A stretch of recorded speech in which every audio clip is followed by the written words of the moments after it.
ورحمة الله تعالى وبركاته. مرحبا بكم عندي القناة ديالي اللي هي وصفات الأمهات المتنوعة. اليوم إن شاء الله غادي نقدم مع بعضياتنا هذا الخبز الرائع، يعني بدون دلك أو مجهود أو عناء. نتمنى ينال الإعجاب ديالكم ويعجبكم كيف ما العادة. خليو لي يجيبوا تعليق واشتركوا معنا في القناة باش دائما توصلكم جديد الوصفات، وكذلك بارطاجيو الفيديو مع الأهل والأصدقاء ديالكم والأحباب ديالكم باش تعم الفائدة على الجميع. انتم كما تلاحظوا هكذا كيجيو الخبز، تيجي رطب وفاك خفيف وبدون عناء كما قلت لكم، بدون دلك او مجهود. نتمنى تجربوه. ودابا غادي ندوزو المقادير وطريقة التحضير.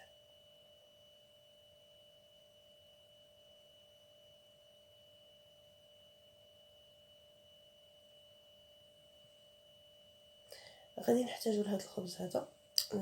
بالنسبه للطحين نتوما الكميه اللي بغيتو. المهم انا هنايا عندي نص كيلو ديال الفينو، عندي معلقه صغيره ديال السكر والخميره على حسب الجو، ومليحه بالحق مليحه ما غاديش نستعملوها دابا، نخلوها من بعد. وعندي الماء الكافي اللي غادي باش غادي نجمعوا هاد العجينه هادي. كيف ما قلت لكم نتوما غادي ديروا قياسكم. وهنا كما قلت لكم عندي الماء غادي نجم به من الروبيني لان حنا عندنا جو سخون، والماء من الروبيني تيكون الماء اللي هو سخون، يعني بلا ما نحتاجو اننا نسخنو. هاد المدينه عندنا سخونه. صافي غادي نكب معكم بالكاس باش يعني نتوما تتحكموا في الكميه ديال الطحين اللي بغيتو، تكثروا ولا تقللوا. المهم اللي هو انكم نوصل لكم في كب. عندنا درت 2 ديال الكيسان، غادي نزيد الثالث وغادي نزيد كذلك الرابع، وغادي نطرب هذا الخليط هذا بالطرب اليدوي حتى ينسجموا لنا دوك العناصر، ديك الخميره مع المعلقه ديال السكر مع هاد الفينو هذا. علاش نديرو هاد الطريقه هذه الفينو؟ باش منها حتى داك الفينو يرطب، ما يبقاش لينا قاصح. كما تعرفوا الفينو انه تيشرب، داكشي علاش درت ليه هاد المرحله هذه باش منها ني تيشرب ويجينا ويرطب ويجينا الخبز ديالو رطب بلا ما نحتاجو اننا نبقاو ندلكو. صافي غادي نطر بحال هكا، ولكن مازال غادي نزيد واحد الكاس ديال الماء لان جاني الخليط باقي ثقيل. كيف ما تلاحظوا انا زدت كاس ديال الماء. صافي غادي نطرب عاوتاني بالفوي حتى نسجموا هاد العناصر هادو. كما قلت لكم هاد العمليه هادي ترطبوا بهذاك الفينو باش تيجي الخبز ارطب. صافي هنايا سيكون على هاد الشكل هذا. غادي ندير ليه هنايا السلوفان. هنايا السلوفان جاني صغير شويه على هذا يعني الصوت ديال البانيو، بقيت مدابزن وياه. المهم انا قديته، غادي نخليو هذا الخليط هذا حتى يخمر ونرجع نطلق. ومن بعد ما خمر لينا الخليط ديالنا تيجي هكا على هذا الشكل تطلع فيه الخميره، غادي نضيفو ليه الطحين الاخر وديك المليحه.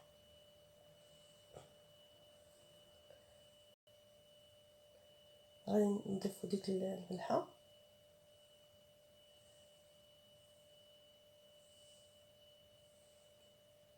يعني الملحه على حسب الذوق ديالكم. بالنسبه للطحين هنايا راه عندي انا درت ربع ديال يعني 150 غرام ديال الفورص و150 غرام ديال دقيق القمح ديال الدار، يعني القمح اللي تنجيبو على يدينا ونوصلوه ونطحنوه. وهنا عندي واحد 2 معالق ديال زيت البلديه.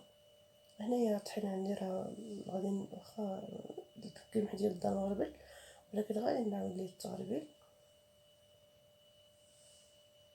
صافي وكما قلت لكم تيبقى على حسب الحاجه، واش قللتو الطحين الاول ولا زدتو على حسب الكميه اللي بغيتو نتومايا، ليكم حريه الاختيار.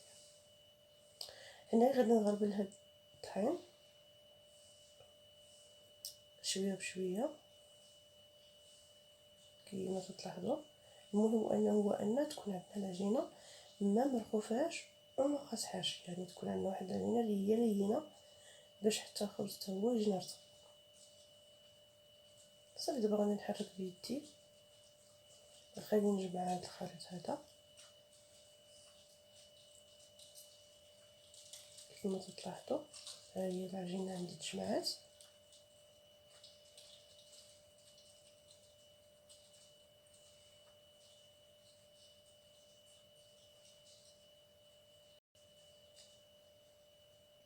غادي نحاول ندخل كاع داك الطحين كله، ودابا غادي نجيب واحد داك شويه ديال الزيت، غادي ندهن واحد شويه المكان العمل، وغادي نبقى ندلك بيه ديك العجينه هكا كما تلاحظوا.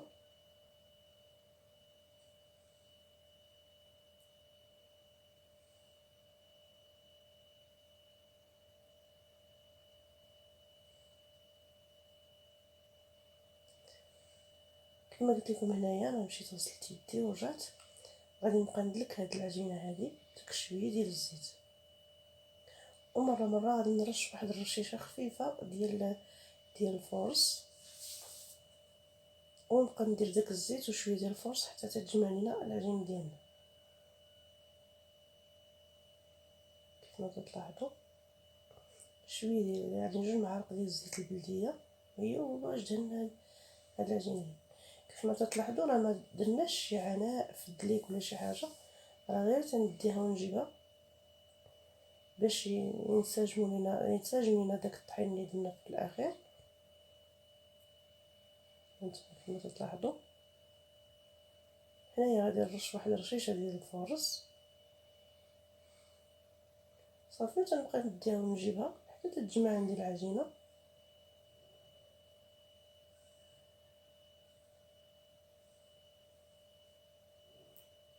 كيف ما تلاحظوا.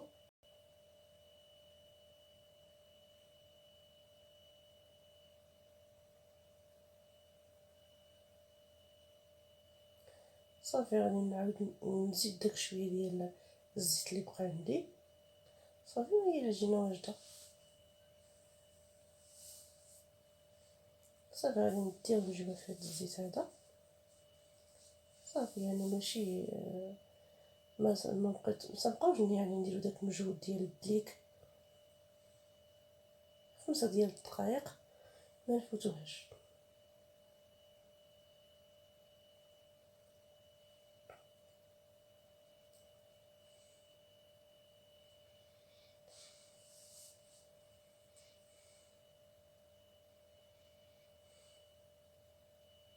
صافي دابا هي كما قلت لكم العجينه واجده. غادي نجيب داك الفانينيت فاش خلطتها في الاول، غادي ندير ليه شويه ديال الزيت البلديه ولا الزيت العادي كما كان بحال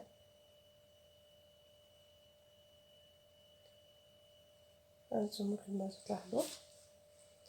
صافي غادي نزيد العجينه ديالتي وغادي نديرها في الفاني وغنخليها حتى تخمر وتضاعف الحجم ديالها.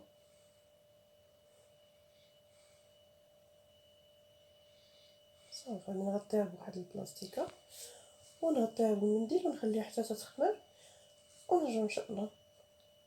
ودابا من بعد ما خمرت لينا العجينه ديالنا وتضاعف الحجم ديالها،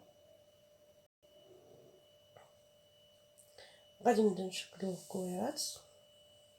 غادي نحتاجو هنايا لواحد الكاسرونه فيها الماء او اي اناء اخذ فيه الماء عادي من روبيني، وغادي نحتاج النخاله. انا غادي نقرصو بالنخاله، نتوما اللي بغيتو قرصو بالبوله رقيقه ولا المهم اي حاجه بغيتو تقرصو بها قرصو بها. المهم انا غادي نقرصو من النخاله، تناخدو تنديرهم صغارات على حسب الحجم ديالكم. بغيتو نتوما عاود تزيدو تصغرو معلقه هكا، بغيتو تزيدو تكبرو معلقه هكا، تيبقى لكم الاختيار. من بعد ما تنكوروها تندوزوها في الماء، تنغص ديك الكريسه هذيك في الماء هكذا صافي، تندوزها في ديك النخاله.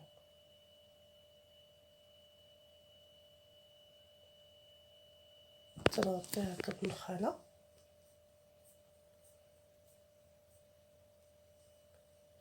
وتنخليهم تنحط وحده على وحده حتى تنكمل الكميه كاملين عندي. كيف ما تطيحوا كما قلت لكم، بغيتو ديروا حتى بالبوله ولا بالسانوج ولا اي حاجه بغيتو تقرصوا بها ماشي مشكل. طرشوا شويه النخاله ونحطوهم هنا في مكان العمل حتى نكملوا الكميه كامله اللي عندنا. دابا غادي نعاود وحده اخرى.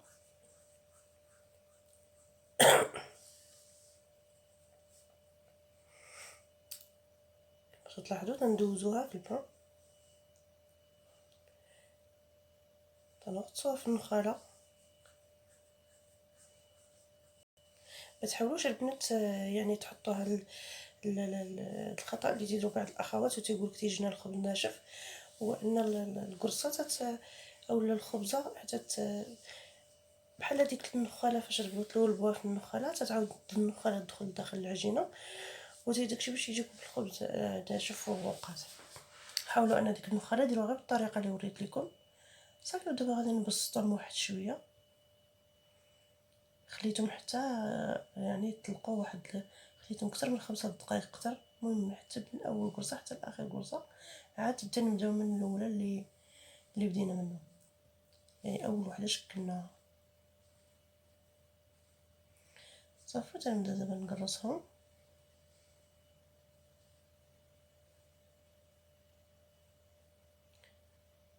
ما تحاولوش ترقوهم بزاف باش ما يجيكمش عاوتاني قاصحين.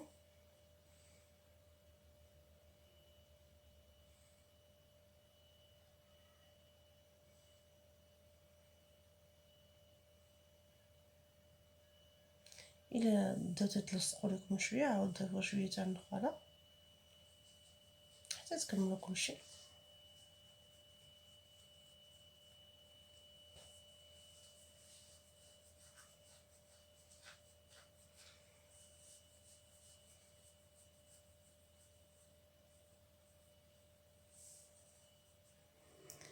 غادي نكملوا هاد الكميه. من بعد ما كملنا الكميه ديالنا تناخذ واحد الطاوه ماشي ضروري ديروا هاد الورق هذا ديال المطبخ، ماشي ضروري، يمكن لكم ديروها غير في الطاوه نيشان. غادي نخليهم حتى تيخماروا.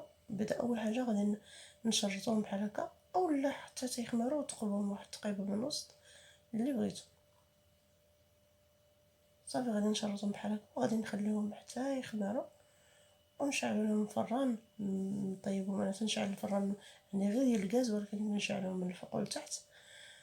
تنشعلهم من الفوق تنقص عليه شويه، تنشعلهم من التحت عادي حتى يطيبوا الخبيزات ديالنا وتحمر وتنجبدوها